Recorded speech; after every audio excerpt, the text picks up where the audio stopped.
Jung discovered something that sounds backwards but is psychologically precise. The more you need certainty, the harder life becomes. The more you embrace uncertainty, the easier everything flows. Not because uncertainty is comfortable, but because uncertainty is reality, and fighting reality is what makes life impossible. Right now, you're probably exhausting yourself trying to control outcomes, predict futures, and eliminate unknowns.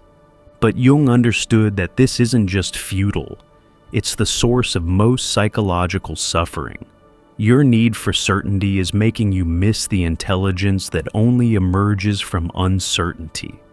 I'm about to show you why Jung believed uncertainty isn't the enemy of a good life, it's the doorway to it.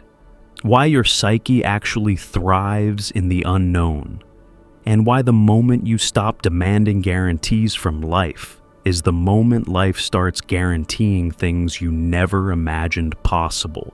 This isn't about letting go and trusting the universe. This is about understanding the profound psychological mechanics of why certainty seeking creates suffering, and uncertainty embracing creates flow. Here's what Jung understood that modern anxiety culture doesn't. Your need for certainty isn't actually about safety. It's about control. Specifically, your ego's desperate attempt to control what was never meant to be controlled, the unconscious processes that actually run your life. Think about it. Your conscious mind can process maybe 40 bits of information per second. Your unconscious processes 11 million. Yet you're trying to use that tiny conscious capacity to predict, control, and certaintify processes that are literally millions of times more complex than your ego can comprehend. It's like trying to control the ocean with a teaspoon. Not only will you fail, you'll exhaust yourself failing. And while you're frantically spooning water, you'll miss the intelligence of the tides, the patterns of the currents, the gifts the ocean is trying to bring you. Jung saw this in every patient. The ones who suffered most were those who needed certainty most. They couldn't start relationships without guarantees, couldn't make decisions without assurances, couldn't take action without knowing outcomes. Their need for certainty had paralyzed them in permanent uncertainty, always planning, never living. But Jung noticed something else. Life seemed to support those who embraced uncertainty, not randomly, but precisely, as if uncertainty itself contained an intelligence that certainty blocked, as if the unknown wasn't empty but full of possibilities that only emerged when you stopped demanding to know them in advance. This isn't mystical, it's psychological. When you embrace uncertainty, you align with how the psyche actually works, rather than how the ego wishes it worked. Jung's first insight will free you. The certainty you think you have is illusion. You've never actually controlled anything. You've just been lucky enough that reality temporarily aligned with your plans. Think about every major event in your life. Did you plan to meet your most important people exactly when and how you met them? Did you orchestrate the opportunities that actually changed your life? Did you control the timing of your biggest transformations? Of course not. Life happened through you, not by you. But the ego takes credit for everything that goes right and panics about everything that might go wrong. It creates elaborate illusions of control, plans, predictions, strategies, then suffers when reality doesn't follow the script. The suffering isn't from what happens.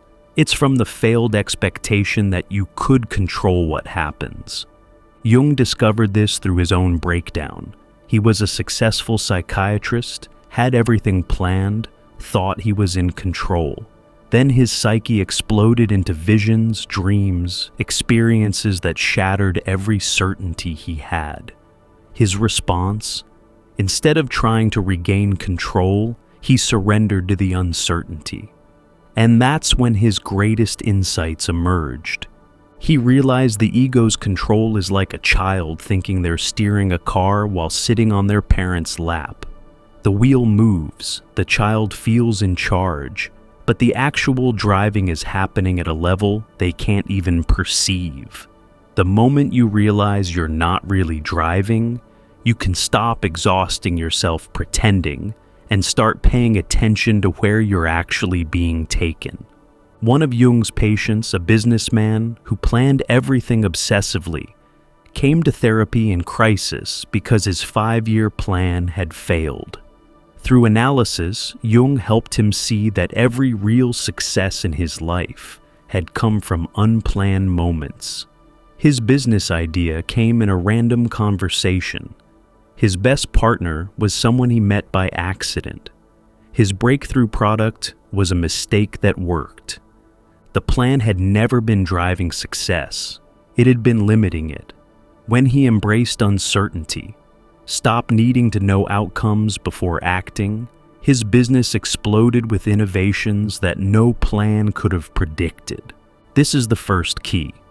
Recognize that your certainty is already illusion. You're already living in complete uncertainty, just with a story of control layered on top. Drop the story, and the energy you waste maintaining it becomes available for actually living. Jung's second insight changes everything. Uncertainty isn't emptiness, it's space. Psychological space where new possibilities can emerge. When you fill that space with false certainty, nothing new can enter. Think of your psyche like a house. If every room is packed with old furniture, fixed beliefs, rigid plans, certain outcomes, there's no space for anything new. But uncertainty, that's open space. That's where transformation happens, where creativity emerges, where the unconscious can deliver its gifts. Jung called this holding the tension of not knowing. It's not passive waiting, it's active spaciousness. You're creating a psychological container where something new can be born. But that requires tolerating the discomfort of emptiness before fullness arrives. This is exactly what happens in effective therapy. The patient comes wanting immediate answers, certain solutions. But Jung would hold them in uncertainty, not cruelly, but necessarily. Because in that uncertain space, their own unconscious wisdom could emerge. The answer that comes from not knowing is always deeper than the answer forced from false certainty. One woman came to Jung desperate to know if she should leave her marriage. She wanted him to tell her, to make it certain. Instead, he helped her sit with the uncertainty for months, not deciding, not knowing, just holding the question without forcing an answer. In that uncertainty, something profound emerged, not a decision, but a transformation. She realized the question wasn't about her marriage, but about her own unlived life. The marriage question was a symptom. The real question was, who am I when I'm not trying to be certain about everything? When she embraced that deeper uncertainty, the marriage question resolved itself naturally, not through decision, but through becoming someone for whom the answer was obvious. The uncertainty had created space for a new self to emerge, and that new self knew exactly what to do. This is what uncertainty offers, not answers to your current questions, but transformation that makes your current questions irrelevant. The space of not knowing is where you become someone who knows from a deeper place than certainty. Here's Jung's third revelation. The unknown isn't random chaos. It contains intelligence your conscious mind can't access. When you embrace uncertainty, you tap into this deeper intelligence. Jung discovered this through studying synchronicities, meaningful coincidences that seem orchestrated by something beyond conscious planning. These synchronicities increased dramatically when people embraced uncertainty, not because the universe rewarded them, but because uncertainty made them psychologically available to perceive patterns that certainty-seeking blocks. When you're certain about what should happen, you literally can't see what wants to happen. You're so focused on your predetermined outcome that you miss the opportunities, connections, and possibilities that don't fit your certain plan. Certainty creates perceptual blindness. But when you embrace uncertainty, your perception opens. You notice the unexpected email that changes everything. You follow the irrational impulse that leads to breakthrough. You recognize the seeming mistake that's actually perfect. The intelligence that was always operating becomes visible. Jung experienced this personally during his Red Book period. He let go of all certainty about what his visions meant, where they were leading, what he was becoming. He just followed, uncertain but curious. And from that uncertainty emerged insights that revolutionized psychology, insights that never could have come from certain seeking. One of his patients, an artist, had creative block for years. She knew exactly what she wanted to create, had it all planned, but couldn't execute. Jung suggested an experiment: create with no plan, no certainty about the outcome. Just follow what wanted to emerge. The uncertainty was terrifying at first, but then something shifted. Her hands started moving without her conscious direction. Images emerged she never could have planned. Her greatest work came not from certainty about what to create, but from uncertainty that allowed creation to flow through her. This is the intelligence of uncertainty.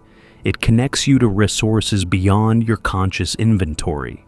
Your unconscious, which has access to far more information than your conscious mind, can only deliver its intelligence when you stop blocking it with false certainty. Jung's fourth insight reveals the shadow side.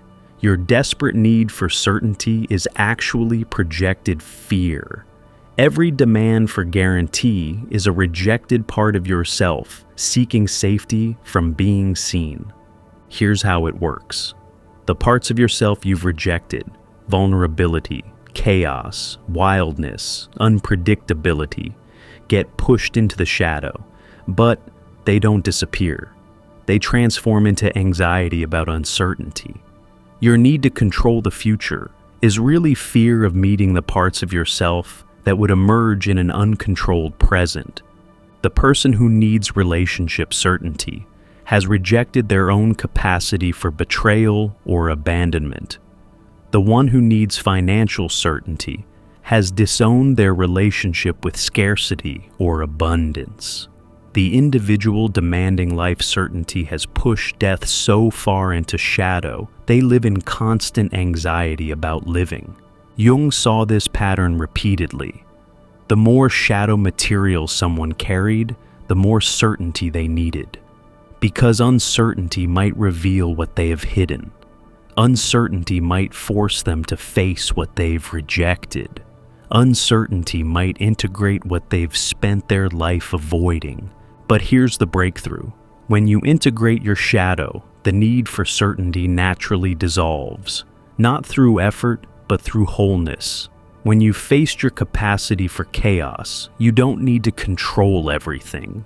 When you've integrated your own unpredictability, you're not threatened by life's uncertainty. One of Jung's patients needed absolute certainty in his business because he'd completely rejected failure, pushed it so far into shadow that any uncertainty triggered existential terror. Through shadow work, he didn't overcome fear of failure. He integrated his relationship with failure, recognized it as a teacher rather than enemy. Once failure was integrated rather than shadowed, uncertainty became exciting rather than terrifying. He could take risks because failure wasn't in his shadow anymore. It was in his conscious toolkit. The need for certainty dissolved because there was nothing in the shadow that uncertainty might reveal. This is the key. Your need for certainty is proportional to your shadow material. The more you've rejected, the more certainty you need to keep those rejections hidden. Integrate the shadow, and uncertainty becomes safe because there's nothing left to hide from. Jung's final insight is the most powerful. Uncertainty activates what he called the transcendent function, the psyche's ability to create new solutions from the tension between opposites. When you hold uncertainty without resolving it into false certainty, you create psychological tension. Part of you wants to know, part of you doesn't know. Part of you wants control, part of you wants flow. Instead of choosing sides, you hold both.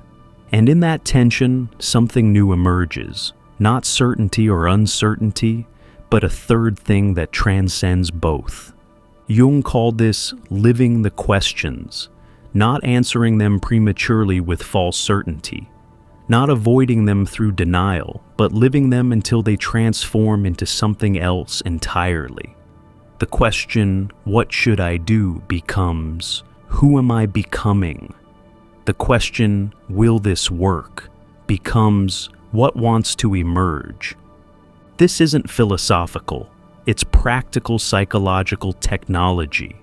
When you hold the tension of uncertainty consciously, your psyche is forced to create new solutions that neither certainty nor uncertainty alone could produce. You literally evolve new psychological capacities from the tension of not knowing. Jung used this in his own life constantly. When faced with major decisions, he wouldn't seek certainty or surrender to chaos. He'd hold the tension of the question, live with it, carry it consciously without forcing resolution, and invariably, a solution would emerge that transcended what his conscious mind could have planned. One patient, paralyzed between two life paths, came to Jung desperate for certainty about which to choose. Jung helped her hold both paths simultaneously without choosing. For months, she lived in that excruciating uncertainty, feeling both futures without committing to either. Then something remarkable happened. A third path emerged, one that included elements of both, but was neither. It was something her conscious mind never could have conceived, because it required the transcendent function to create it from the tension of uncertainty. This is the ultimate gift of embracing uncertainty. It evolves you, not just your circumstances, but your actual psychological capacities. You develop abilities that only emerge from holding the tension of not knowing. You become someone who can navigate uncertainty, not through certainty, but through trust in the transcendent function. Let me connect Jung's complete vision of why embracing uncertainty makes life easier. The ego's need for control is already illusion. You're living in uncertainty, pretending you have certainty. Uncertainty creates psychological space where new possibilities can emerge. The unknown contains intelligence your certainty-seeking blocks you from accessing. Your need for certainty is shadow material, rejected parts seeking safety from exposure. Uncertainty activates the transcendent function, creating solutions beyond what certainty could imagine. When you embrace uncertainty, you're not giving up, you're giving over. Giving over to the larger intelligence of your psyche, to the wisdom of the unconscious, to the creative power of not knowing. Life becomes easier not because uncertainty is easy, but because fighting reality is what made life hard. You stop exhausting yourself, maintaining illusions of control. You stop missing opportunities that don't fit your certain plans. You stop blocking the intelligence trying to flow through you. You stop defending against shadow material. You start evolving capacities that only uncertainty can develop. Here's what changes everything. Life is already uncertain, always has been, always will be. Your choice isn't between certainty and uncertainty. It's between fighting uncertainty or flowing with it. Between exhausting yourself with illusions of control or energizing yourself with reality of mystery. Jung discovered that those who embrace uncertainty don't just survive it, they thrive in it. Not despite the not knowing, but because of it. They develop psychological capacities that certainty seekers never develop. They access intelligence that control seekers never find. They experience synchronicities that plan followers never notice. Try this experiment. For 1 week, every time you feel the need for certainty, pause and say, "I don't know, and that's perfect." Not, "That's okay, that's perfect." Because in that not knowing, space is being created. Intelligence is being invited. The transcendent function is being activated. Watch what happens when you stop filling uncertainty with false certainty. Solutions emerge you couldn't have planned. Opportunities appear you couldn't have predicted. Paths open you couldn't have imagined. Not through magic, but through finally aligning with how your psyche actually works. Your unconscious is infinitely more intelligent than your conscious mind, but it can only deliver its intelligence through uncertainty. Every demand for certainty is a rejection of this deeper wisdom. Every embrace of uncertainty is an invitation for it to flow. Life becomes easier when you embrace uncertainty because you stop fighting how life actually works. You stop exhausting yourself, demanding guarantees from a universe that speaks in possibilities. You stop limiting infinity to the tiny box of what your ego can control. Jung knew this. Uncertainty isn't the obstacle to a good life. It's the opening. And when you embrace that opening instead of trying to close it with false certainty, life stops being a struggle and starts being an adventure. The question isn't whether you'll face uncertainty. You will constantly. The question is whether you'll waste your life fighting it or discover who you become when you dance with it. If you're ready to embrace uncertainty and discover the ease that comes from flowing with life rather than fighting it, subscribe to this channel where I decode Jung's deepest insights about psychological transformation. Watch the video on your screen now about the transcendent function, Jung's key to creating new solutions from the tension of opposites. Remember, your need for certainty is making life harder than it needs to be. Embrace uncertainty and watch life become not easier to predict, but easier to live.